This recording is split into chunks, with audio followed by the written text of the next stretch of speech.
Okay, so two things. First, I have a new coffee cup, an Alice in Wonderland teacup coffee cup mug. I am in love with it.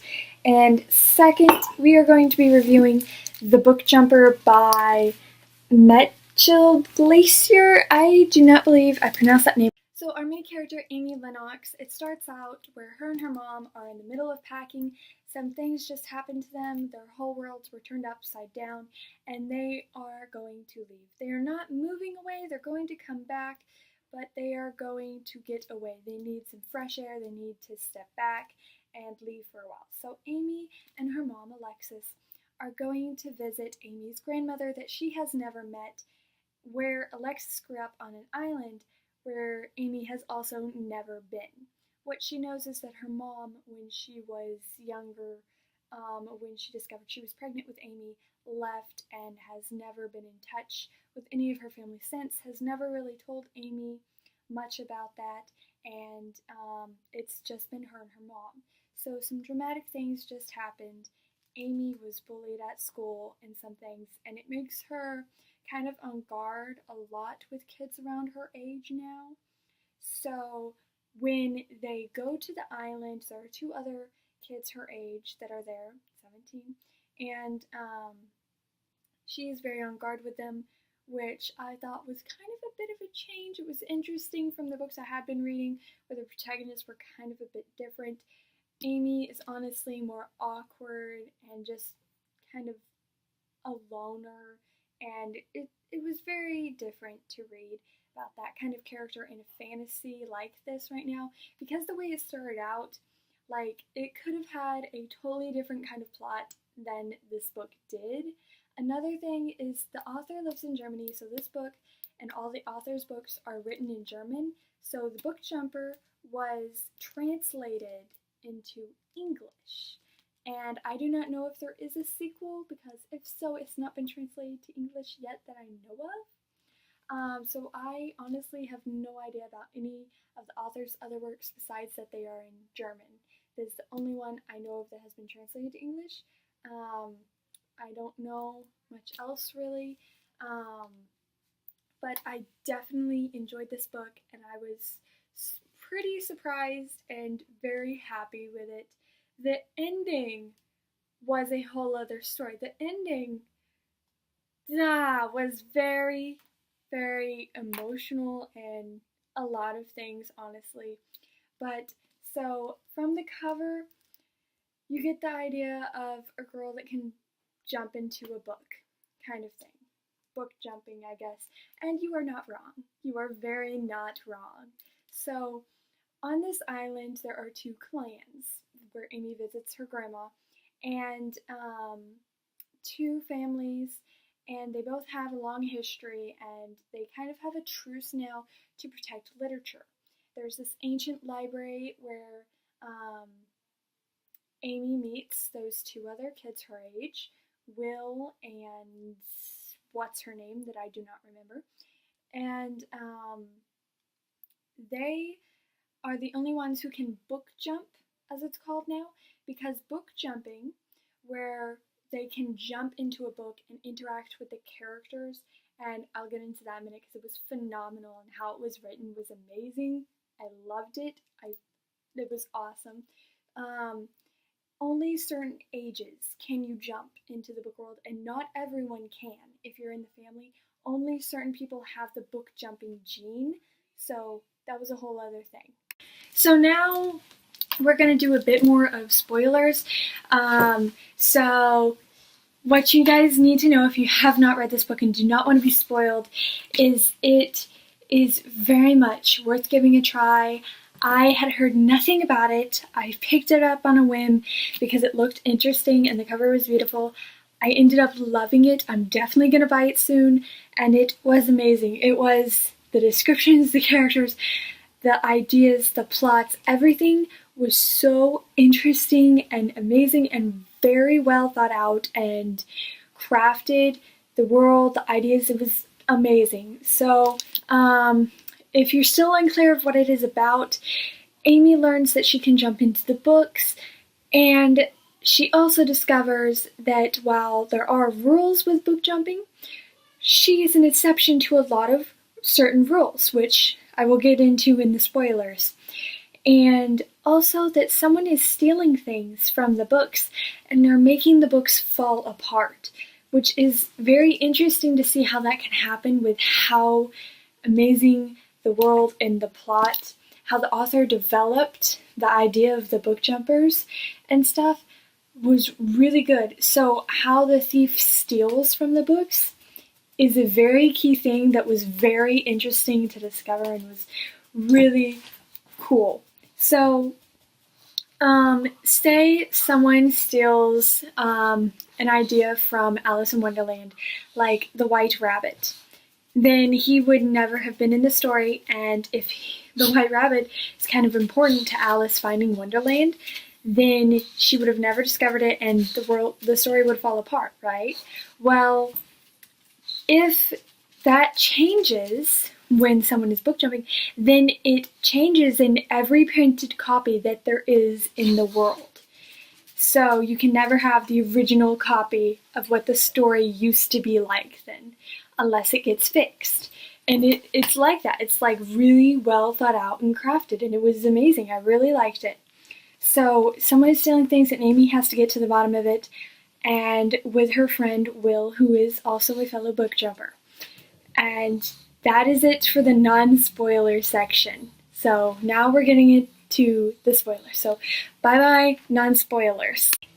So Amy, we start to see that with the rules of book jumping that is introduced, as soon as she learns she can book jump, we've realized that there is something a bit different with Amy. Certain rules do not apply to her, such as she can jump into a story from anywhere, from her bedroom, okay, at night. Whereas with the other book jumpers, they have to go to the Forbidden Library and in that stone circle to jump into a book. That's how their magic, whatever you want to call it, works. Whereas with Amy, it's different. Which it later is revealed why, but like it was a kind of plot twist, I guess you could call it, but I had kind of already guessed it at that point, that it was different. Not when the first thing about Amy was introduced, but later on in the story. So Amy's mom Alexis, things are changing with her as well. We see a lot of mysterious things happening with the people Amy's introduced to on the island, and there is only so many people on the island. So, yeah, that kind of messes with it just a bit. But, so, Amy discovers who her dad is, which turns out to be a key part in what is going on with Amy, what happened, and that was fairly interesting. That was very surprising, if I'm going to be honest. We were curious who Amy's dad was, but I had just assumed he was someone on the mainland that Alexis had met or something. I did not think he was one of those people on the island, okay? He was on the island, and not only that, he's a fictional character. I'm not going to say who, but we discovered that some of the characters on the island are fictional characters that were pulled out of a book.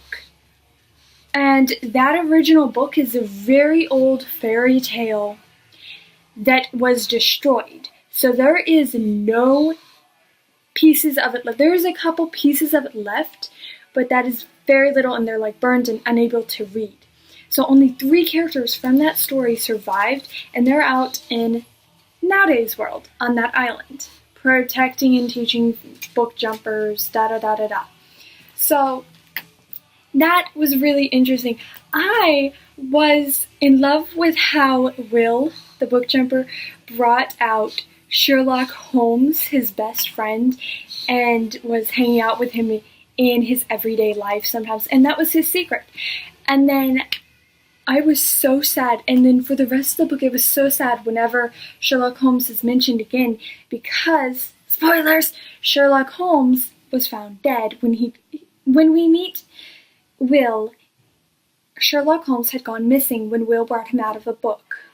Will had taken a nap and he went missing. Amy finds Sherlock Holmes' dead body on the beach. So then Will decides to never book jump again because he feels so guilty.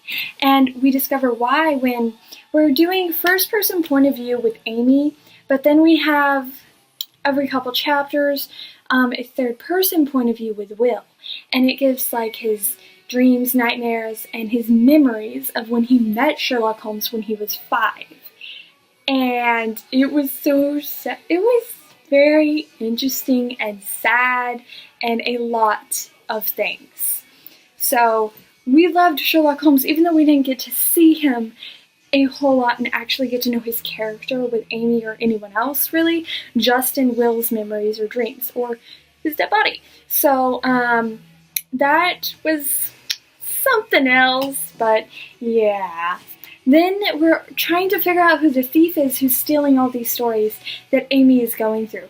I thought, okay, I tried to guess the plot twists and stuff.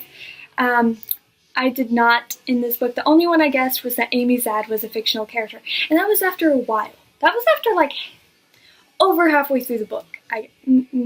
Halfway through the book I got that. But yeah, the rest I did not guess, which is rather sad as well.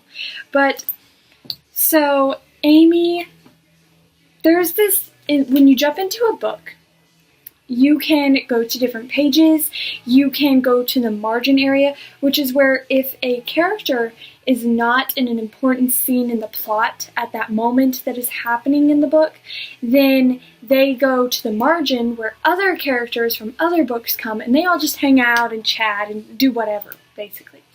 And Amy meets some certain characters from fiction and they help her try to track down the thief.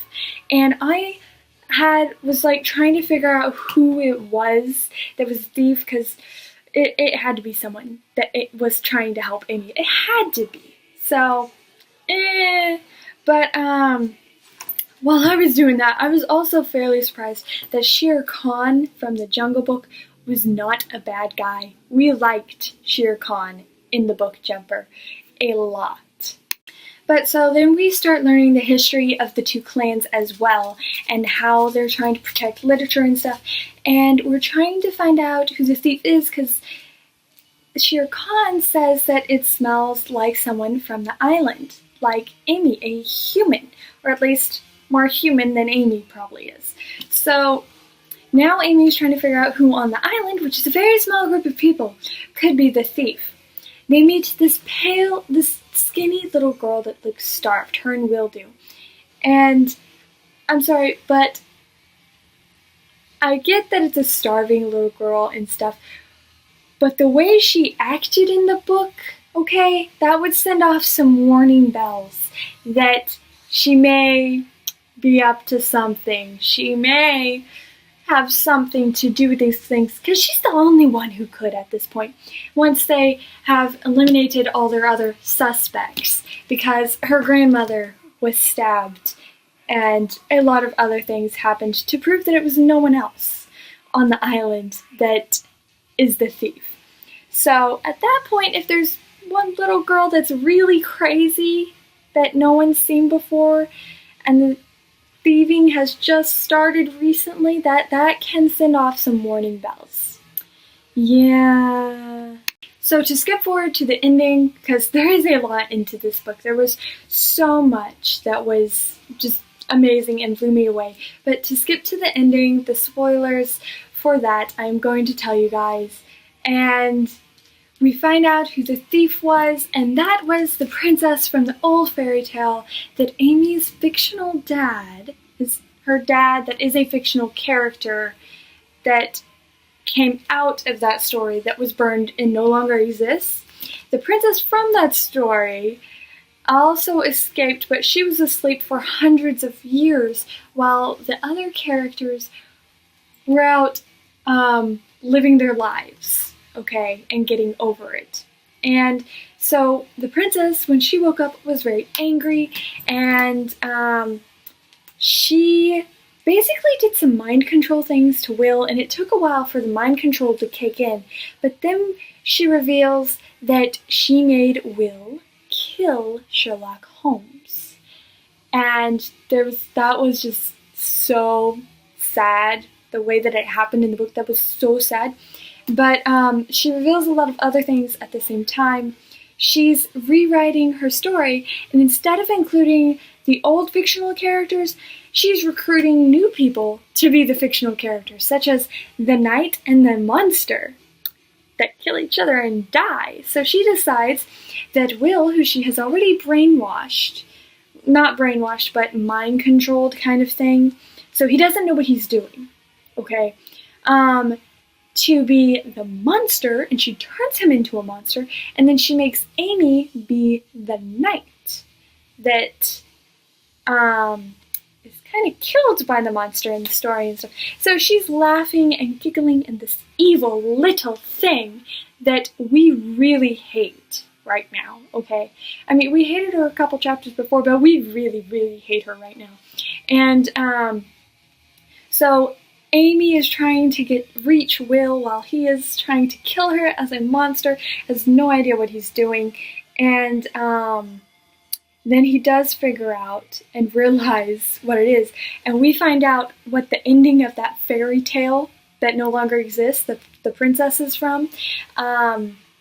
We find out how it ended, and Will, he decides to end it all. So Will decides to kill himself, and Amy is freaking out. And so they trap the princess. They end up trapping her in her own story where she can never escape, and she's there by herself, thank goodness. Another thing well, it turned out who the thief was not the princess. The princess was mind-controlling Will to be the thief. Which, if you actually go back, I had to go back and read all the parts where the thief had been, because that was so shocking. And then you realize that it is very true. He wasn't there at any of the parts where the thief was seen. So, yep. Plot twist! Well, so they're still in the fictional world, but they're out of the story where the princess was, and they have locked her in a story where she can never escape. So, but Will is now dead. So, they end up in the book Peter Pan, because all those stories are connected. So you can travel from one book and go, so you jump into a book, and there's different paths, and you can take this path and turn right and go to a different book, to a different story. So they go to Peter Pan, which happens to be Will's favorite story from when he was little. And Tinkerbell shows up, and she decides to comfort Amy and be like, there is a way to save him. So Will turns into a fictional character, and he cannot survive in the normal world. So Amy has to jump into the book Peter Pan every day to visit her now fictional boyfriend. So I have no idea how that's going to work out, because Amy is only half fictional. So even for the full humans that are book jumpers, they are only able to book jump for a certain amount of years when they're young. Okay? Like 5 years or something. And they're in charge of protecting books and making sure nothing happens in literature, those stories fall apart, da-da-da. So, since Amy is half fictional, there are still limits to that. So, it's not like she'll never age. We don't know. We don't know those limits, so we don't really... So, you see that things were tied up, but there's definitely room for a book 2 that I think we kind of need. So, I could see, like, maybe Amy living in the fictional world, because throughout the book, it's how Amy does not want to leave the book world. She wants to live in the fictional world, and she loves it. She loves the character. She loves everything. And then everyone else is like, no. Her mom wants to take them back. She wants to leave the island, because her mom had left the island for certain reasons, because she was in love with a fictional character. That would... No, we don't know those issues at all. So, Alexis, Amy's mom, wants to leave, and Amy does not want to leave. So throughout the book, Amy's constantly wanting to go to the fictional world. So I could kind of see how Amy might stay in the fictional world or something. I just don't know if that would be possible. Because, like, certain things are possible because she is a half-fictional character. but there's still limits and she is still half human, so I have no idea. So I definitely want to see a book 2 to this, so some things are explained, maybe, so that I can just get more of this, because this world, everything was so awesome. I actually just kind of want to read more of this author's, but I sadly do not know if there is a sequel or any other books that the author has that is translated in English, so yeah. But if you guys have read this, please let me know what you think. If you have not, I definitely suggest it. So if you guys stayed watching this whole video, sorry about the spoilers, but I had to get it out. I had to communicate the plot twists and just the stuff that happened in this book was just so out there and unexpected.